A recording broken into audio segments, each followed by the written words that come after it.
তো এই রাজ্যে একটা অরাজকতা করে রেখেছে এইটা মানে একটা অগণতন্ত্র মানসিকতার সম্পন্ন সরকার চলছে। বড় বড় পার্টি অফিস হয়েছে, 900 পার্টি অফিস আমাকে সরকারিভাবে মুখ্যমন্ত্রী থাকাকালীন ত্রিপুরাতে ভাঙতে হয়েছে কমিউনিস্ট পার্টির। 900 পার্টি অফিস আমাকে সরকারিভাবে মুখ্যমন্ত্রী থাকাকালীন ত্রিপুরাতে ভাঙতে হয়েছে কমিউনিস্ট পার্টির। আর তার সঙ্গে তাদের নেতাদের যে বয়ান, তাদের হাত পা ভেঙে দেবে, এই যে মানসিকতা সম্পন্ন সরকারের ভাষা, তার কারণে এই ধরনের ঘটনা লাগাতার বাংলাতে ঘটছে।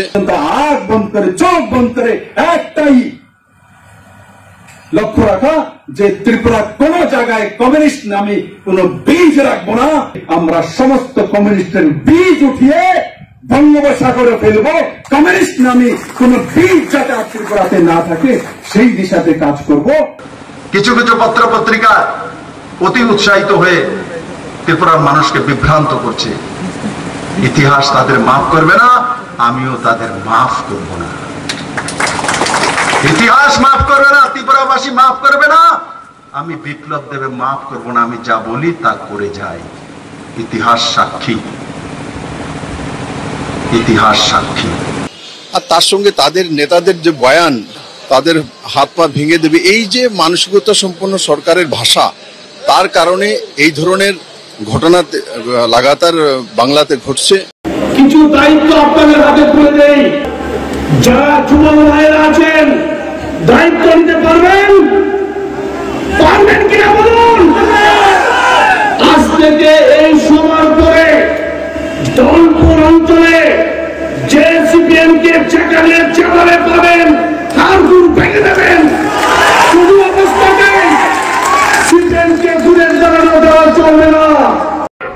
সিপিএম কে আবার চালিয়ে দিয়ে যায়। সিপিএম যতদিন আমরা থাকবো ধর্মনগরের বুকে, একটা লাল পতাকা সিপিএম আমরা উঠতে দেব না। এটা হুঁশিয়ারি দিয়ে গেলাম। অন্য কোন পার্টি এখানে থাকতে পারবে না। অন্য পার্টি সংগঠন করার কোন অধিকার কাকরাবনে নেই। 1000 যুবক যখন রাস্তায় নামবেন, অন্য কোন পার্টি এখানে থাকতে পারবে না। অন্য পার্টি সংগঠন করার কোন অধিকার কাকরাবনে নেই। অন্য কোন দল এখানে থাকতে পারবে না। দায়িত্ব নিয়ে বলে যাচ্ছি।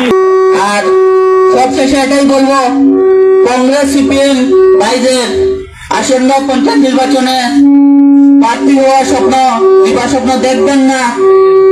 যদি দেখে থাকেন তাহলে এই স্বপ্নকে এখনই গলা ফুটে মেরে ফেলেন। আপনারা কেউ দাঁড়াবেন আর আমরা চুপ হয়ে থাকবো, তাও কখনো ভাববেন না। তো এই রাজ্যে একটা অরাজকতা করে রেখেছে, এইটা মানে একটা অগণতন্ত্র মানসিকতার সম্পন্ন সরকার চলছে। আমি জানি না আমি বেঁচে থাকবো কি জানি না, তবে গণতন্ত্র বিলুপ্ত এটা বলার কোনো অবকাশ রাখি না। কারণ এই পুলিশ, এই রাজ্যে যদি সংবাদ মাধ্যম আক্রান্ত হয়, এই রাজ্যে যদি মিডিয়ার সুরক্ষিত থাকে, তারা কাদের কাছে বার্তা দেবে? আমি একজন সংবাদ মাধ্যমের কর্মী হয়ে আমি আক্রান্ত বলে নয়, আজ আমি ত্রিপুরার মাটিতেই প্রথম এসে যদি আক্রান্ত শিকার হই, তাহলে ত্রিপুরাবাসী কত আতঙ্কে রয়েছে ত্রিপুরাবাসী।